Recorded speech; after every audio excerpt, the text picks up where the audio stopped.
Pernah nggak sih kamu ngerasa capek banget, stuck, ngerasa semua orang kayak udah tahu hidup mereka mau kemana, udah tahu tujuan atau arah hidup mereka, dan sementara kamu masih bingung, masih nyari arah, dan tiap malam kamu nggak bisa tidur karena overthinking sambil nanya, sebenarnya aku ini lagi ngapain sih dalam hidup?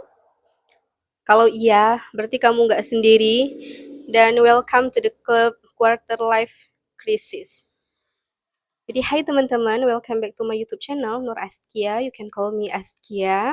Nah, di sini kita bakalan ngobrolin tentang self growth, mental health dan semua hal yang bikin hidup Gen Z lebih make sense walaupun kadang hidup tuh absurd banget ya.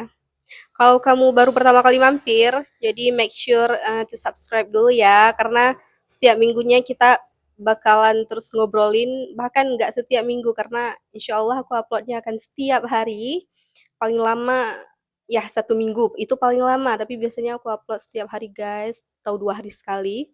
Nah jadi make sure kalian subscribe biar nggak ketinggalan dan nyalakan lonceng notifikasi. Kita bakal ngobrolin hal-hal yang deep, yang relate sama kehidupan kita tentang Gen Z, tentang improve diri menjadi lebih baik, self growth dan tapi tetap santai kita berbicara seperti kawan dekat, oke? Okay? Jadi hari ini kita bakal bahas sesuatu yang nyentil banget, yang deep banget, yaitu quarter life crisis. Jadi let's talk like real friends, oke? Okay? Seperti betul-betul teman kita, seperti kita kawan dekat. Jadi kalian bisa ambil minum dulu, ambil cemilan, kalian duduk yang nyaman, and let's get into it. Yang pertama, apa itu quarter life crisis? Nah, jadi quarter life crisis itu adalah masa ketika kamu ngerasa gelisah, kamu ngerasa kehilangan arah, kamu bingung sama tujuan hidup kamu ngerasa tertinggal, dan mempertanyakan semua keputusan yang ada dalam hidup kamu. Biasanya ini terjadi di usia 20-an sampai awal 30-an. Nah, di umur segini, hidup kayak lagi loading terus, tapi nggak pernah kelar. Kamu ngeliat teman-teman udah nikah, teman-teman udah punya pekerjaan mapan, mereka udah sukses, ada yang traveling ke luar negeri, sementara kamu bahkan masih struggle buat bangun pagi. And it is the phase where you are supposed to be an adult, but you still feel lost. Tapi yang perlu kamu tahu, ini normal, dan kamu nggak sendiri. Kemudian yang kedua, kenapa kita mengalami ini? Kenapa ya kok banyak banget Gen Z yang ngalamin quarter life crisis ini? Yang pertama karena tekanan sosial dan perbandingan. Kita hidup di zaman sosial media, di mana semua orang bisa ngasih highlight hidup mereka. Kalian scroll sosmed, Instagram, TikTok, semua orang kelihatan sukses, tapi yang gak kelihatan ya struggle mereka. Jadi yang paling pertama kalian bersyukur dan kalian harus bekerja keras. Yang mereka perlihatkan kesuksesan itu mereka juga di baliknya mereka nggak menampakkan kesulitan mereka, masalah mereka, broken home, ekonomi mereka kacau, tapi mereka memperlihatkan kesuksesan mereka. Mungkin iya ada faktor keberuntungan, tapi setiap orang percayalah punya ujiannya masing-masing. Dan kalian harus bekerja keras untuk itu. Dan jangan pernah terlalu banyak nge-scroll random yang nggak ada bermanfaatnya sehingga kalian jadi kurang bersyukur, oke? Jadi bijak-bijaklah dalam berpikir dan positive thinking dan husnuzon. Kemudian yang kedua, karena ekspektasi keluarga kalian itu tinggi, ekspektasi sosial juga atau tetangga kamu, lingkungan sekitar kamu mempunyai ekspektasi yang tinggi terhadap kamu kayak mereka kamu baru tamat kuliah, mereka udah dari semester akhir mereka udah nanya, "Kapan nikah? Udah ada calon? Udah kerja di mana? Kan udah tamat S1, rugi dong S1-nya, belum ada kerja. Mendingan kayak anak saya SMA tapi udah kerja di sini di sana, udah bisa beli mobil atau lainnya." Kayak kami semester akhir tanya-tanya terus, "Kapan wisuda?" Ya ampun, kita baru juga belajar hidup, ya kan? Kita baru aja mulai kehidupan tapi pertanyaan mereka udah kemana-mana. Seakan-akan kita mudah kali hidup kita dan lancar semuanya. Yang kemudian yang lack of direction. Kita diajarin buat cari kerja, bukan cari makna hidup. Ya alhasil, begitu udah kerja pun kita masih bingung. Apakah ini yang aku mau seumur hidup? Kita masih mempertanyakan itu. Kemudian, fear of missing out, yaitu FOMO. Kalian pasti udah sering dengar. ya semua kayaknya udah sampai, kamu masih di titik awal, dan itu bikin kamu insecure banget. Nah, jadi nggak usah lah ikut-ikutan FOMO itu, kalian berjalan sesuai, ya biasa aja, nggak perlu ikut-ikutan tren, apalagi kalau kita nggak sanggup, nggak mampu, malah nyiksa diri.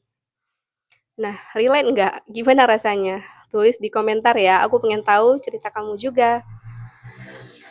Kemudian, tanda-tanda kamu lagi mengalami quarter life crisis. Kalau kamu masih bingung, coba cek deh tanda-tanda yang akan aku kasih tahu sekarang. Yang pertama, kamu sering overthinking tentang masa depan. Dan kamu ngerasa nggak puas sama pencapaian hidup kamu. Kemudian kamu merasa nggak cukup. Kamu questioning, kamu bertanya-tanya terus dalam kepala kamu, ini hidup aku benar nggak sih? Kamu ngerasa burnout, walaupun secara logika hidupmu nggak seberat itu. Kamu ngerasa tertinggal dari teman-teman kamu. Mood swing, jadi lebih sensitif, gampang ngerasa sendiri. Nah, kalau tanda-tanda ini relate banget sama kamu, maybe you are in it, but again, it's okay. You are human. Kalian itu cuma manusia, jadi nggak apa-apa kalian sesekali merasa begitu. Tapi janganlah berlarut-larut, tetap bangkit dan bangun. Jangan tidur tapi overthinking, tapi kamu harus berkegiatan, harus bangkit, harus mencari makna hidup kamu. Kemudian yang keempat, bagaimana cara menghadapi quarter life crisis? Sekarang pertanyaannya, gimana cara menghadapi quarter life crisis ini? Yang pertama, sadari bahwa kamu nggak harus buru-buru. Hidup itu bukan lomba lari. It's a marathon, everyone has their own timeline. Setiap orang itu punya timelinenya masing-masing, punya waktunya masing-masing. Yang penting kalian nggak duduk diam kayak orang males-malesan. Yang kedua, stop comparing, start living. Bandingin diri kamu sama orang lain itu racun. Jadi, compare yourself. Bandingin sama diri kamu sendiri, dengan dirimu yang kemarin. Jadilah lebih baik dari kemarin. Jangan pernah bandingkan diri dengan orang lain, karena startnya aja udah beda, mulainya aja udah beda. Background keluarganya aja udah beda. Jadi, jangan pernah bandingin dengan orang lain. Bandingkan dengan kamu yang sebelumnya. Jadilah orang yang lebih baik dari diri kamu yang sebelumnya. Kemudian, journaling atau self reflection. Tulis apa yang kamu rasain. Kadang jawaban itu muncul waktu kita berani jujur ke diri kita sendiri. Kemudian yang keempat, coba explore hal baru. Ambil kelas online kayak seminar, atau kalian menjahit lah kalau kalian yang perempuan, atau yang laki-laki ambil kelas teknik mesin, mungkin apa yang kalian suka. Coba kalian mencoba ikut volunteer, belajar hal kecil yang beda. Kadang tuh kita stuck karena gak ngasih diri kita kesempatan untuk berkembang. Kemudian yang kelima, surround yourself with supportive people. Cari circle yang ngerti kamu, bukan yang suka ngejat kamu, yang bikin kalian kecil gak berkembang. Cari orang-orang yang positif, bebas. Dan ya, orang-orang yang supportive, yang menyayangi kamu, yang sama-sama saling bergerak untuk maju, ya. Kemudian yang keenam, konsultasi ke profesional kayak psikolog atau konselor. Nah, itu pandai, nggak apa-apa, kalian jangan malu atau kalian jangan sungkan, itu lebih membuat kalian menemukan arah dan lebih menenangkan. Kemudian yang ketujuh, be kind to yourself. Kamu lagi belajar, gagal itu bagian dari hidup. Yang penting kamu tetap jalan, kamu nggak malas-malasan kayak aku bilang tadi, kamu tetap jalan. Satu langkah kecil aja udah berarti banget, dan itu nggak akan rugi. Jangan ngerasa insecure baru satu langkah kecil, yang penting kamu nggak diam. Oke guys, jadi ini pesan terakhir aku untuk kalian, pesan personal dari aku. Jadi quarter life crisis ini bukan akhir dari segalanya, justru ini bisa jadi momen paling powerful kalau kamu bisa ngolah rasa galau jadi bahan bakar untuk kenal sama diri sendiri lebih dalam. Kamu bukan gagal, kamu itu lagi berproses. So please jangan ngerasa sendiri, aku ada di sini dan kita sama-sama bertumbuh menjadi lebih baik, menjadi lebih sukses dalam segala hal. Kalau kamu merasa video ini membantu, jangan lupa klik like, share ke teman kamu yang juga lagi ngerasa lost, hilang arah, dan tulis di komentar, I'm in progress, and that's okay. Aku masih dalam proses dan itu okay. Dan kalau kamu pengen kita bahas topik lain, drop ide di kolom komentar ya. Sampai ketemu di video selanjutnya, dan jangan lupa di subscribe, karena subscribe itu gratis dan membuat aku semangat terus untuk membuat video-video lainnya untuk kalian. kita bisa saling support, saling share informasi bermanfaat, dan saling-saling dalam hal positif lainnya.